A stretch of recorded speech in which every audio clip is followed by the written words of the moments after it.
Mission life P3 की अवधारणा को मजबूत करेगा।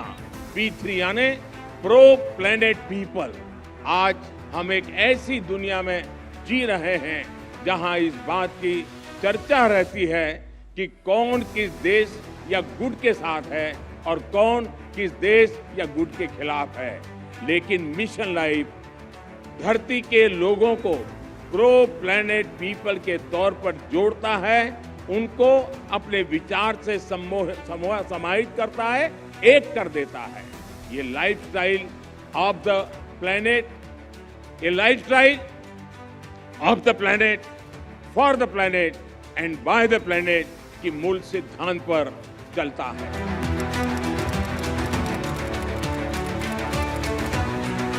(2014) के बाद से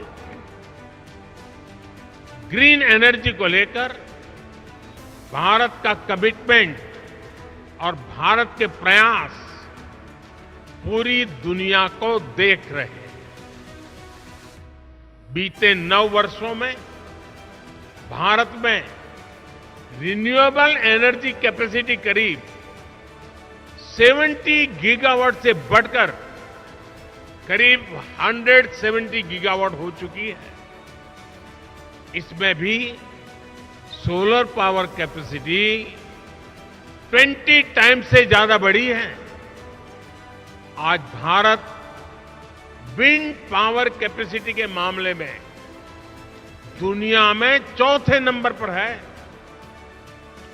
हम इस दशक के अंत तक 50% नॉन फोसिल फ्यूल कैपेसिटी का लक्ष्य लेकर चल रहे हैं। हम बायोफ्यूल पर, इथेनॉल ब्लेंडिंग पर बहुत तेजी से काम कर रहे हैं। बीते 9 वर्षों में पेट्रोल में इथेनॉल ब्लेंडिंग को हम 1.5% से बढ़ाकर 10% कर चुके हैं। अब हम 20% इथेनॉल ब्लेंडिंग के लक्ष्य की तरफ बढ़ रहे हैं।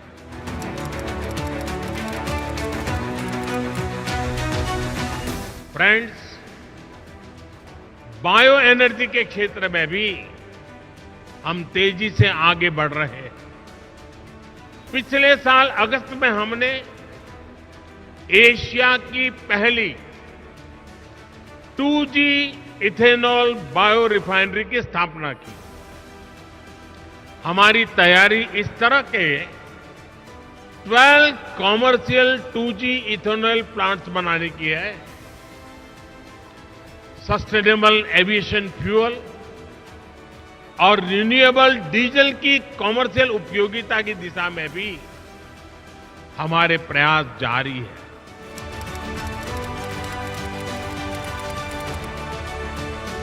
साथियों, ये बात सही है कि जब प्रकृति और पर्यावरण का संरक्षण होता है तो हमारा भविष्य भी सुरक्षित होता है। विकास और समृद्धि के रास्ते भी खुलते हैं। कुनो नेशनल पार्क में जब चीता फिर से दौड़ेंगे तो यहां का ग्रासलैंड इकोसिस्टम फिर से रिस्टोर होगा, बायोडायवर्सिटी और बढ़ेगी। आने वाले दिनों में यहां इको टूरिज्म भी बढ़ेगा। यहां विकास की नई संभावनाएं जन्म लेगी, रोजगार के अवसर बढ़ेंगे। देश में प्रकृति और पर्यावरण के दृष्टिकोण से जो एक और बड़ा काम हुआ है वो है वेटलैंड का विस्तार। भारत ही नहीं, पूरी दुनिया में करोड़ों लोगों का जीवन और उनकी जरूरतें वेटलैंड इकोलॉजी पर निर्भर करती है। आज देश में 75 वेटलैंड्स को रामसर साइट्स के रूप में घोषित किया गया है, जिनमें 26 साइट्स पिछले 4 वर्षों में ही जोड़ी गई हैं।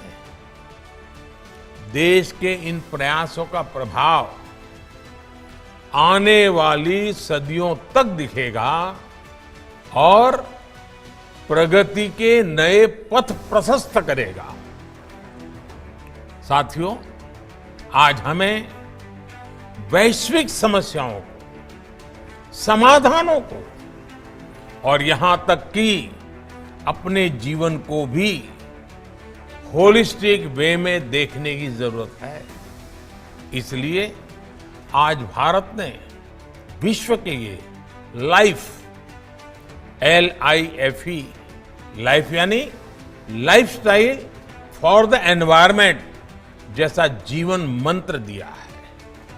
आज इंटरनेशनल सोलर अलायंस जैसे प्रयासों के द्वारा भारत दुनिया को एक मंच दे रहा है, एक दृष्टि दे रहा है।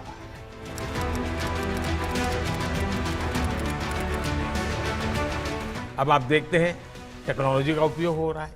परिवेश पोर्टल आप सबने देखा होगा। परिवेश पोर्टल पर्यावरण से जुड़े सभी तरह के क्लियरेंस के लिए सिंगल विंडो माध्यम बना है। ये ट्रांसपेरेंट भी है और इससे अप्रूवल के लिए होने वाली भागदौड़ भी कम हो रही है। 8 साल पहले तक एनवायरमेंट क्लियरेंस में जहां 600 से ज्यादा दिन लग जाते थे, याद रखो दोस्तों, पहले 600 दिन से ज्यादा समय लग जाता था क्लियरेंस में।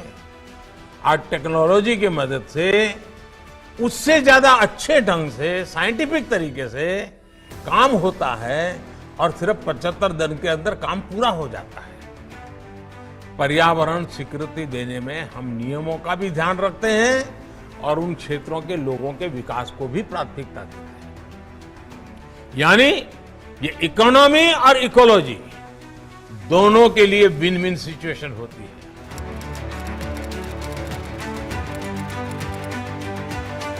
हम देखते हैं कि कुछ लोग 5 किलोमीटर प्रति लीटर के एवरेज वाली गाड़ी लेकर के जिम जाते हैं और जिम में ट्रेडमिल पर जमकर अपना पसीना बहाने की कोशिश करते हैं। अरे भाई, अगर ये पसीना आप पैदल चलकर या साइकिल पर जिम जाकर के उठा लेते तो पर्यावरण की रक्षा भी होती और आपके स्वास्थ्य की भी रक्षा होती। भारत में हमने कुछ साल पहले देशवासियों से ज्यादा LED बल्ब इस्तेमाल करने के लिए आग्रह किया था। मकसद ये था कि लोग को बिजली का बिल कम हो, बिजली का कम खर्च हो और पर्यावरण की भी रक्षा हो। सरकार ने LED बल्ब की एक योजना शुरू की और देश का प्राइवेट सेक्टर भी इसमें भागीदार हो गया। यहां आए अंतर्राष्ट्रीय एक्सपर्ट्स ये जानकर के उनको हैरानी होगी कि कुछ ही समय के भीतर भारत के लोगों ने 160 करोड़ से ज्यादा LED बल्ब अपने यहाँ में लगा दिए, परिवर्तन कर दिया। और इसका प्रभाव यह है कि 100 मिलियन टन से ज्यादा कार्बन डाइऑक्साइड का उत्पादन हम कम कर पा गए, उसका उत्सर्जन कम कर पाए। और मैं ये आपको नोट करने के लिए जरूर कहूंगा कि ये प्रतिवर्ष हो रहा है। ये सिर्फ एक बार की घटना नहीं, हर वर्ष ये बेनिफिट होने वाला है और उसका लाभ होने वाला है। LED की वजह से अब हर साल इतना उत्सर्जन कम होने लगा है। मिशन लाइफ P3 की अवधारणा को मजबूत करेगा। P3 यानी प्रो प्लेनेट पीपल। आज हम एक ऐसी दुनिया में जी रहे हैं जहां इस बात की चर्चा रहती है कि कौन किस देश या गुट के साथ है और कौन किस देश या गुट के खिलाफ है। लेकिन मिशन लाइफ धरती के लोगों को प्रो प्लेनेट पीपल के तौर पर जोड़ता है, उनको अपने विचार से समाहित करता है, एक कर देता है। ये लाइफस्टाइल ऑफ द प्लेनेट, ये lifestyle of the planet, for the planet and by the planet की मूल सिद्धांत पर चलता है।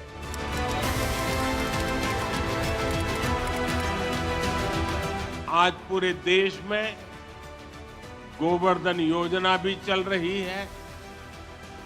ये गोबर सहित खेती से निकलने वाले कचरे को कंचन में बदलने का अभियान है। हमारे जो डेयरी प्लांट है वे गोबर से पैदा होने वाली बिजली से ही चले, इसके लिए भी प्रयास किए जा रहे हैं।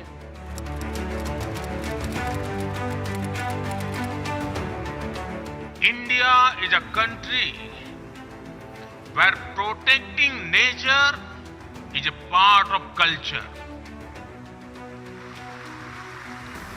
This is why it has many unique achievements in wildlife conservation. With only 2.4% of the world's land area, India contributes about 8% of the known global diversity. India is the largest tiger range country in the world. With nearly 30,000 elephants, we are the largest Asiatic elephant range country in the world. Our rhino population of nearly 3,000 makes us the largest single-horned rhino country in the world. We are the only country in the world to have Asiatic lions. The lion population has increased from around 525 in 2015 to around 675 in 2020. Our leopard population went up by over 60% in just 4 years. The work being done to clean up rivers such as the Ganga has helped biodiversity. Some aquatic species that were considered to be in danger have shown improvement. These achievements are all due to people's participation and culture of conservation. Sabka prayas. For wildlife to thrive, it is important for ecosystem to thrive. This has been happening in India. While celebrating 75th year of independence, India added 11 wetlands to its list of Ramsar sites. This took the total number of Ramsar sites to 75. Forest and tree cover are also increasing.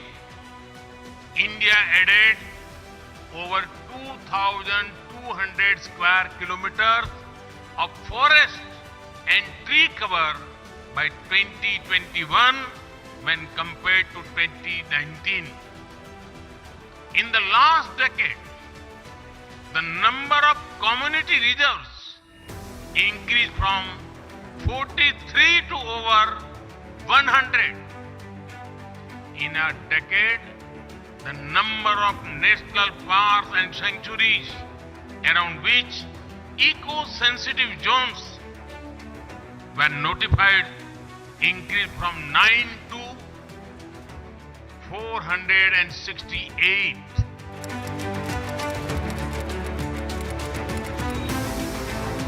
Green growth और energy transition के लिए भारत की रणनीति के 3 मुख्य स्तंभ रहे हैं। पहला, रिन्यूएबल एनर्जी का प्रोडक्शन बढ़ाना। दूसरा, अपनी अर्थव्यवस्था में फोसिल फ्यूल का इस्तेमाल कम करना। और तीसरा, देश के अंदर गैस बेस्ड इकोनॉमी के तरफ तेज गति से आगे बढ़ना। 2014 के बाद से ही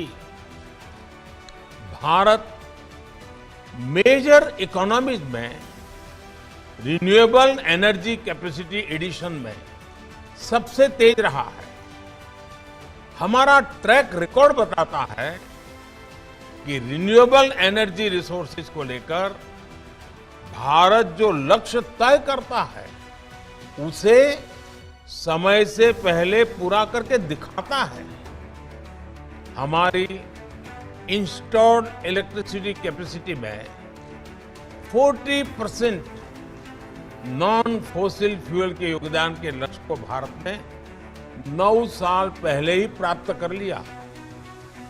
पेट्रोल में 10% इथेनॉल ब्लेंडिंग के लक्ष्य को भी भारत ने 5 महीना पहले ही हासिल कर लिया।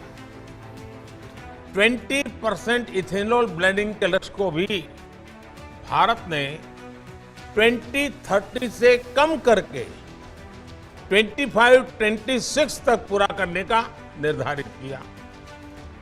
वर्ष 2023 तक 500 gigawatt non fossil based electricity capacity हासिल करके रहेगा।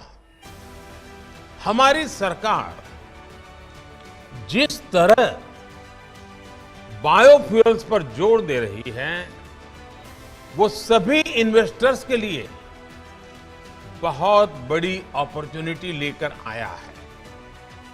अभी हाल ही में मैंने E20 फ्यूल को भी लॉन्च किया है। नेशनल ग्रीन हाइड्रोजन मिशन के माध्यम से भारत हर साल 5 MMT ग्रीन हाइड्रोजन के प्रोडक्शन का लक्ष्य लेकर चल रहा है। फ्रेंड्स, भारत में गोबर से 10,000 मिलियन क्यूबिक मीटर बायोगैस और एग्री रेसिड्यू से 1.5 lakh million cubic metre gas के उत्पादन का पोटेंशियल है। इससे हमारे देश में सिटी गैस डिस्ट्रीब्यूशन में 8% तक का योगदान हो सकता है। इन्हीं संभावनाओं की वजह से आज गोबर्धन योजना भारत की बायोफ्यूल स्ट्रेटेजी का एक अहम कंपोनेंट है। इस बजट में सरकार ने गोबर्धन योजना के तहत 500 नए प्लांट लगाने की घोषणा की है। ये पुराने जमाने के गोबर गैस प्लांट की तरह नहीं होते। इन आधुनिक प्लांट्स पर सरकार 10,000 करोड़ रुपए खर्च करेगी।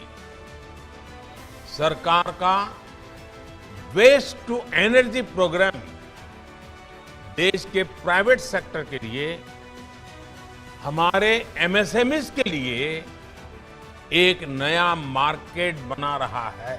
साथियों, भारत की vehicle scrapping policy green growth strategy का एक अहम हिस्सा है। व्हीकल स्क्रैपिंग को प्रोत्साहित करने के लिए सरकार ने इस बजट में 3,000 करोड़ रुपए का प्रावधान किया है।